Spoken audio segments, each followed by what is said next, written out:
ವೀಕ್ಷಕರೇ, digital dim ಕಾರ್ಯಕ್ರಮಕ್ಕೆ ಸ್ವಾಗತ. ಇವತ್ತು ಒಂದು ಕಡೆಯಿಂದ ನೋಡ್ತಾ ಇದ್ರೆ ಕರ್ನಾಟಕದಲ್ಲಿ ಸುದೀಪ್ ಅವರ ವಿಚಾರ ಸಾಕಷ್ಟು ಚರ್ಚೆ ಆಗ್ತಾ ಇದೆ. ಅವರು ಬಿಜೆಪಿಗೆ ಸೇರ್ಪಡೆ ಆಗ್ತಾರಾ ಆಗಲ್ವಾ ಅನ್ನೋಂಥ ಪ್ರಶ್ನೆ ಮುಂಚೆ ಇದ್ರೆ ಅವರು ಇವತ್ತು ಮಧ್ಯಾಹ್ನ ಪ್ರೆಸ್ ಮೀಟ್ ಅನ್ನ ಮಾಡಿದ್ರು ಮುಖ್ಯಮಂತ್ರಿಗಳ ಜೊತೆಯಲ್ಲಿ. ಆಗ ಒಂದು ವಿಷಯ ಸ್ಪಷ್ಟವಾಗುತ್ತೆ, ಅವರು ಬೊಮ್ಮಾಯಿ ಅವರ ಪರವಾಗಿ ಪ್ರಚಾರವನ್ನ ಮಾಡ್ತಾರೆ ಹೊರತು ಯಾವುದೇ ಪಕ್ಷದ ಪರವಾಗಿ ಅಂತೇಳಿ ಎಲ್ಲೂ ಕೂಡ ಅವರು ಕಮಿಟ್ ಆಗೋದಿಲ್ಲ.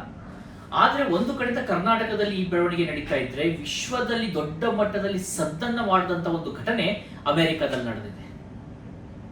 ಅಮೆರಿಕದ ಮಾಜಿ ಅಧ್ಯಕ್ಷರಾಗಿರ್ತಕ್ಕಂಥ ಡೊನಾಲ್ಡ್ ಟ್ರಂಪ್ ಅವರನ್ನ ಒಂದು ಪ್ರಕರಣಕ್ಕೆ ಸಂಬಂಧಪಟ್ಟ ಹಾಗೆ ಆರೋಪಿಯನ್ನಾಗಿ ಮಾಡಲಾಗಿದೆ. ಅವರ ವಿರುದ್ಧ ಕ್ರಿಮಿನಲ್ ಚಾರ್ಜಸ್ ಗಳನ್ನ ಹಾಕಲಾಗಿದೆ.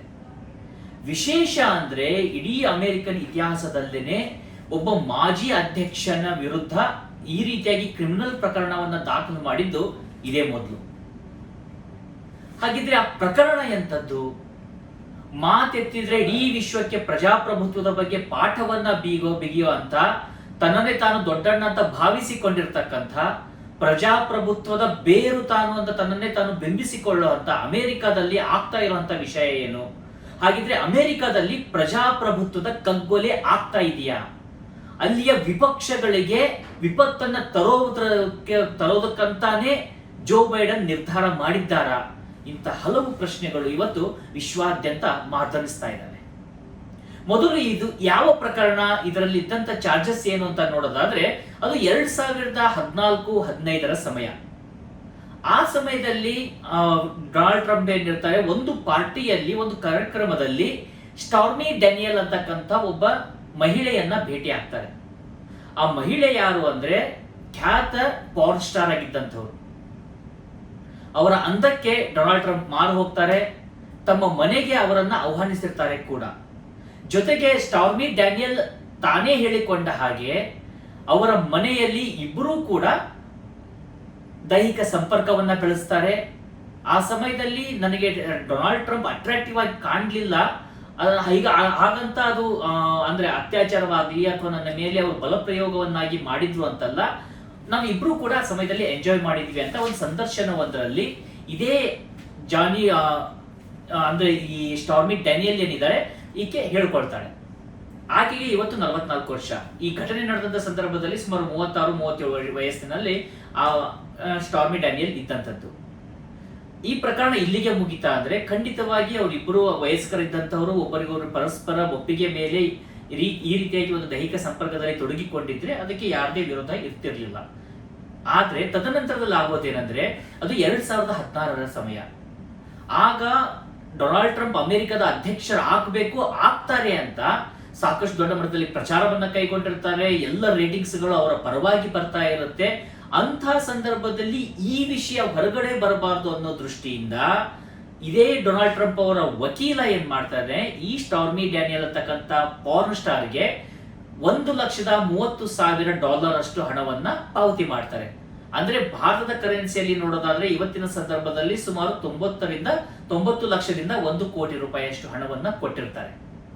ಆ ಪ್ರಕರಣ ಹಾಗಂತ ಅದನ್ನ ಹಶ್ ಮನಿ ಅಂತ ಕರೀತಾರೆ. ಅಂದ್ರೆ ಉದಾಹರಣೆಗೆ ಇದನ್ನ ಸೆಟಲ್ಮೆಂಟ್ ಅಂತ ನಮ್ಮಲ್ಲಿ ಆಡು ಭಾಷೆಯಲ್ಲಿ ಹೇಗೆ ಕರೀತಾರೋ ಅದೇ ರೀತಿಯಾಗಿ ಅದನ್ನ ಹಶ್ ಮನಿ ಸೆಟಲ್ಮೆಂಟ್ ಅಂತ ಒಂದು ರೀತಿಯಿಂದ ಕರೀಲಾಗುತ್ತೆ. ಪ್ರಕಾರ ಅದಾದ ಬಳಿಕ ಈ ಸ್ಟಾರ್ಮಿ ಡ್ಯಾನಿಯಲ್ ಏನಿದ್ದಾರೆ ಅವರು ಕೂಡ ಆ ವಿಷಯದ ಬಗ್ಗೆ ಮಾತನಾಡೋದಿಲ್ಲ. ಆದ್ರೆ ತದನಂತರದಲ್ಲಿ ಆಗುವಂತ ಬೆಳವಣಿಗೆ ಇದೆಯಲ್ಲ, ಈ ಹಣವನ್ನೇನೋ ಟ್ರಂಪ್ ಪಾವತಿಸಿದ್ರು, ಅದನ್ನ ಹೇಗೆ ಪಾವತಿಸಿದ್ರು ಅಂತ ಪ್ರಶ್ನೆ ಬರುತ್ತೆ.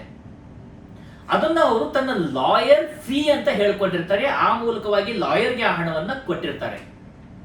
ಬಳಿಕ ಅವರು ಅಮೆರಿಕದ ಅಧ್ಯಕ್ಷರಾಗ್ತಾರೆ. ಅಮೆರಿಕದ ಅಧ್ಯಕ್ಷ ಟ್ರಂಪ್ ಆದಾಗ ಈ ವಿಚಾರ ಎಲ್ಲೂ ಕೂಡ ಅಷ್ಟು ಪ್ರಸ್ತಾಪ ಆಗೋದಿಲ್ಲ. ಅಲ್ಲಿ ವಿವಾದಕ್ಕೆ ಕಾರಣ ಆಗುತ್ತೆ. ಯಾಕಂದ್ರೆ ತದನಂತರದಲ್ಲಿ 2017-18 ಸಮಯದಲ್ಲಿ ಸ್ಟಾರ್ಮಿ ಡ್ಯಾನಿಯಲ್ ಈ ಒಂದು ತಮ್ಮ ಸಂಬಂಧದ ಬಗ್ಗೆ, ಡೊನಾಲ್ಡ್ ಟ್ರಂಪ್ ಅವರ ಜೊತೆಯಲ್ಲಿ ಇದ್ದಂತ ಬಾಂಧವ್ಯ ಬಗ್ಗೆ ಅಥವಾ ಆ ಒಂದು ವೈಯಕ್ತಿಕವಾಗಿರ್ತಕ್ಕಂಥ ಅಂಡರ್ಸ್ಟ್ಯಾಂಡ್ ಬಗ್ಗೆ ಹೇಳ್ಕೊಳ್ತಾರೆ.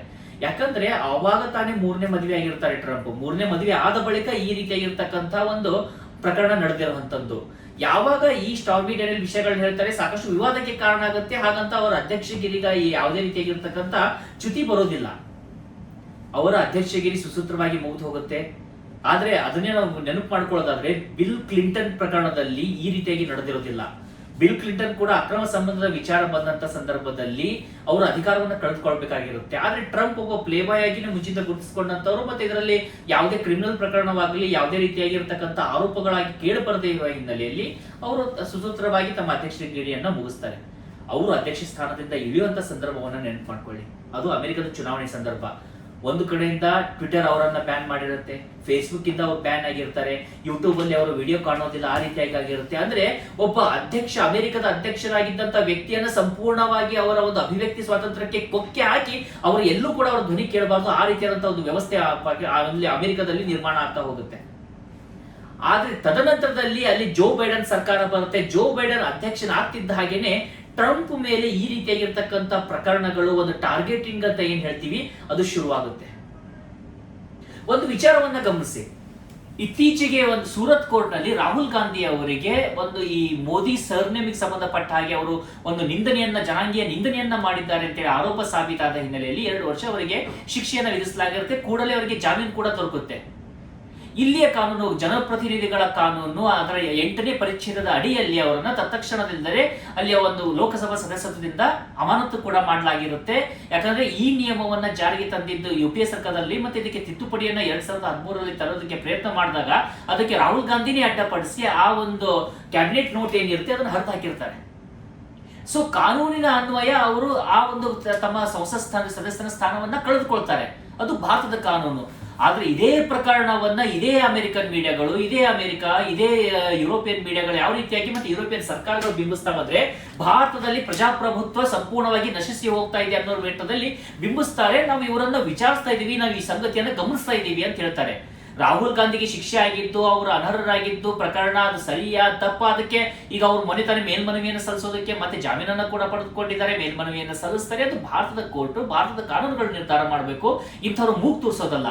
ಆದ್ರೆ ತಮ್ಮ ದೇಶದಲ್ಲಿ ಏನಾಗ್ತಾ ಇದೆ, ಒಬ್ಬ ಮಾಜಿ ಅಧ್ಯಕ್ಷ ಡೊನಾಲ್ಡ್ ಟ್ರಂಪ್ ರೀತಿಯಾಗಿರ್ತಕ್ಕಂಥ ಅಧ್ಯಕ್ಷರನ್ನ ಈಗ ಇಂಡಿಕ್ಟ್ಮೆಂಟ್ ಅನ್ನು ಮಾಡಲಾಗಿದೆ, ಅವರನ್ನ ಜೈಲಿಗೆ ಕಳಿಸ್ತಾರ ಅಂತ ಪ್ರಶ್ನೆಗಳು ಕೂಡ ಮೂಡ್ತಾ ಇದ್ದಾವೆ. ಅದು ಎಂತ ಪ್ರಕರಣದೇ ಅಲ್ಲದ ಪ್ರಕರಣವನ್ನ ಮೊಸರಿನಲ್ಲಿ ಕಲ್ಲು ಹುಡುಕ್ತಾರೆ ಅಂತಾರಲ್ಲ, ಆ ರೀತಿಯಾಗಿ ಒಂದು ಆಯ್ದ ಪ್ರಕರಣವನ್ನ ತೆಗೆದುಕೊಂಡು ಈಗ ಇಲ್ಲಿ ಡೊನಾಲ್ಡ್ ಟ್ರಂಪ್ ಅನ್ನ ಟಾರ್ಗೆಟ್ ಮಾಡಲಾಗ್ತಾ ಇರುವಂತದ್ದು.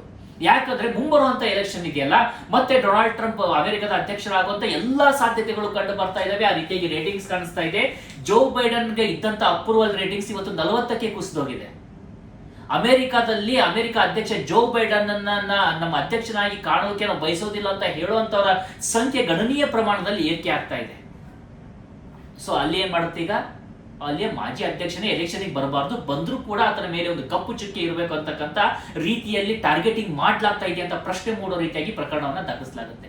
ಸಹಜವಾಗಿ ಇದೇ ಪ್ರಕರಣಕ್ಕೆ ಸಂಬಂಧಪಟ್ಟಾಗಿ ಯಾವಾಗ ಅವರನ್ನ ಇಂಡೈಟ್ಮೆಂಟ್ ಮಾಡಲಾಗುತ್ತೋ ಟ್ರಂಪ್ ಒಂದು ಹೇಳಿಕೆಯನ್ನ ಕೊಡ್ತಾರೆ, ಅಮೆರಿಕ ಸಂಪೂರ್ಣ ಅಧೋಗತಿಗೆ ಕುಸಿತಾ ಇದೆ, ನಾನು ಅಮೆರಿಕದ ಪರವಾಗಿ ನಿಂತಿದ್ದಕ್ಕೆ, ಅಮೆರಿಕ ಗ್ರೇಟ್ ಆಗ್ಬೇಕು ಅಂತ ಬಯಸಿದ್ದಕ್ಕೆ ನನಗೆ ಈ ಶಿಕ್ಷೆಯನ್ನು ಕೊಡ್ಲಾಗ್ತಾ ಇದೆ ಅಂತ ಹೇಳಿ ತಮ್ಮನ್ನ ತಾವು ವಿಕ್ಟಿಮ್ ಸ್ಥಾನದಲ್ಲಿ ನಿಲ್ಲಿಸ್ಕೊಳ್ತಾರೆ. ಅಲ್ಲಿ ಜೋ ಬೈಡನ್ ಸರ್ಕಾರದ ಮೇಲೆ ಆರೋಪವನ್ನ ಮಾಡ್ತಾರೆ. ಇದೇ ರೀತಿಯಾಗಿರ್ತಕ್ಕಂಥ ಘಟನೆ ಪಕ್ಕದ ಪಾಕಿಸ್ತಾನದಲ್ಲೂ ನಡೀತಾ ಇದೆ. ಅಲ್ಲಿ ಇಮ್ರಾನ್ ಖಾನ್ ಮೇಲೆ ಕೂಡ ಅಲ್ಲಿ ಈ ಅಂದ್ರೆ ಉಡುಗೊರೆ ಬಂದಂತ ತೋಷ್ಖಾನ ಪ್ರಕರಣ ಏನಿದೆ, ಪ್ರಕರಣವನ್ನು ದಾಖಲಿಸಿದ್ದಾರೆ, ಅವರನ್ನ ಕೋರ್ಟ್ಗೆ ಕಳಿಸ್ತಾ ಇದ್ದಾರೆ. ಆದ್ರೆ ಇದೇ ವಿಶ್ವದ ಮಾಧ್ಯಮಗಳು ಏಷ್ಯಾದಲ್ಲಿ, ಅದರಲ್ಲೂ ಭಾರತದಲ್ಲಿ ಆಗುವಂತ ವಿಷಯಗಳನ್ನ, ಚಿಕ್ಕದಾಗಿ ಆಗಿರೋದನ್ನ, ಕಡ್ಡಿ ಆಗಿರೋದನ್ನ ಗುಡ್ಡವಾಗಿ ತೋರಿಸ್ತಾರೆ. ತಮ್ಮ ತಟ್ಟೆಯಲ್ಲಿ ಹೆಗ್ಗಣಗಳು ಸತ್ತು ಬಿದ್ದಂತ ಸಂದರ್ಭದಲ್ಲಿ ಬೇರೆಯವರ ತಟ್ಟೆಯಲ್ಲಿ ಬಿದ್ದಂತ ನೊಣವನ್ನೇ ಡ್ರಾಗನ್ ಮಟ್ಟದಲ್ಲಿ ತೋರಿಸೋ ಪ್ರಯತ್ನವನ್ನ ಪಡ್ತಾ ಇದ್ದಾರೆ. ಇದರಿಂದ ಭಾರತಕ್ಕೆ ಏನಾದ್ರೂ ಧಕ್ಕೆ ಆಗುತ್ತಾ ಅಂದ್ರೆ ಖಂಡಿತವಾಗಿ ಭಾರತ ಇವತ್ತು ಉತ್ತರ ಕೊಡುವಂತ ಪೊಸಿಷನ್ ಅಲ್ಲಿ ಇದೆ, ಕೊಡ್ತಾ ಇದೆ ಕೂಡ. ಆದ್ರೆ ಈ ಒಂದು ವರ್ಲ್ಡ್ ಪಾಲಿಸಿಂಗ್ ನೇಚರ್ ಇದೆಯಲ್ಲ ಈ ದೇಶಗಳದ್ದು, ಅದು ಖಂಡಿತವಾಗಿ ಪ್ರತಿಯೊಬ್ಬರು ಪ್ರಶ್ನೆ ಮಾಡಬೇಕಾಗಿರುವಂತದ್ದು. ಭಾರತೀಯರು ಪ್ರಶ್ನೆ ಮಾಡಬೇಕು. ಭಾರತದಲ್ಲಿ ತೊಂದರೆ ಆಗ್ತಾ ಇದೆಯಾ? ರಾಹುಲ್ ಗಾಂಧಿನೂ ಕೂಡ ನಮ್ಮ ನಾಯಕರೇ, ಮೋದಿ ಕೂಡ ನಮ್ಮ ನಾಯಕರೇ, ಇಲ್ಲಿರ್ತಕ್ಕಂಥ ರಾಜಕೀಯ ಪಕ್ಷಗಳು ಕೂಡ ನಮ್ಮ ದೇಶದ್ದೇ ರಾಜಕೀಯ ಪಕ್ಷಗಳು. ಅಲ್ಲಿ ಏನಾದ್ರೂ ತಪ್ಪುಗಳಾದಾಗ, ಅಲ್ಲಿ ಏನಾದ್ರೂ ಸರಿಯಾದಾಗ ಅದನ್ನು ಹೊಗಳೋದಕ್ಕೆ, ತೆಗಳೋದಕ್ಕೆ ಖಂಡಿತವಾಗಿ ಪ್ರತಿಯೊಬ್ಬ ಭಾರತೀಯನಿಗೆ, ಇಲ್ಲಿರ್ತಕ್ಕಂಥ ಸಂಸ್ಥೆಗಳಿಗೆ ಅಧಿಕಾರ ಇದೆ. ಆದ್ರೆ ಈ 3ನೇ ದೇಶಗಳಿಗೆ ಇದಕ್ಕೆ ಅಧಿಕಾರ ಕೊಟ್ಟಂತವ್ರು ಯಾರು? ಈ ಪ್ರಶ್ನೆಯನ್ನ ಕೇಳಬೇಕು. ಇವತ್ತು ಎಷ್ಟು ಜನ ನೋಡ್ತಾ ಇದ್ದೀವಿ, ಇದೇ ವಾಷಿಂಗ್ಟನ್ ಪೋಸ್ಟ್ ಗಳಿರ್ಬೋದು, ನ್ಯೂಯಾರ್ಕ್ ಟೈಮ್ಸ್ ಅಂತ ಪತ್ರಿಕೆಗಳು ಭಾರತದಲ್ಲಿ ಡೆಮೋಕ್ರಸಿ ಡೆತ್ ಆಗ್ತಾ ಇದೆ ಅಂತ ಬರೆಯೋದಕ್ಕೆ ಬಯಸ್ತವೆ. ಅಮೆರಿಕದಲ್ಲಿ ಡೆಮೋಕ್ರಸಿ ಡೆಡ್ ಅಂತ ಒಬ್ಬರೇ ಒಂದು ಅಂತಾರಾಷ್ಟ್ರೀಯ ಮಾಧ್ಯಮಗಳು ಅದನ್ನ ಹೆಡ್ಡಿಂಗ್ ಅನ್ನ ಕೊಟ್ಟು ಒಂದು ಪತ್ರಿಕೆಗಳು ಪ್ರಕಟವಾಗಿದಾವ. ಇದೇ ಜರ್ಮನಿ, ಇದೇ ಫ್ರಾನ್ಸ್, ಇದೇ ಇಂಗ್ಲೆಂಡ್ ಈ ಬಗ್ಗೆ ಒಂದಾದ್ರೂ ತುಟಿಯನ್ನ ಬೆಚ್ಚಿ ಒಂದೇ ಒಂದು ಅಕ್ಷರವನ್ನ ಹೇಳಿದಾವ.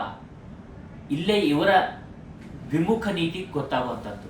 ಒಡೆದು ಆಳುವಂತ ನೀತಿ, ದ್ವಿಮುಖ ನೀತಿ, ತಮ್ಮಲ್ಲೇ ತಪ್ಪುಗಳಿದ್ರೂ ಕೂಡ ಬೇರೆಯವರನ್ನ ತಮ್ಮ ಹಿಡಿತದಲ್ಲಿ ಇಟ್ಕೊಳ್ಳುವಂತ ಪ್ರಯತ್ನಗಳು ನಿರಂತರವಾಗಿ ನಡೀತಾನೆ ಇರ್ತವೆ.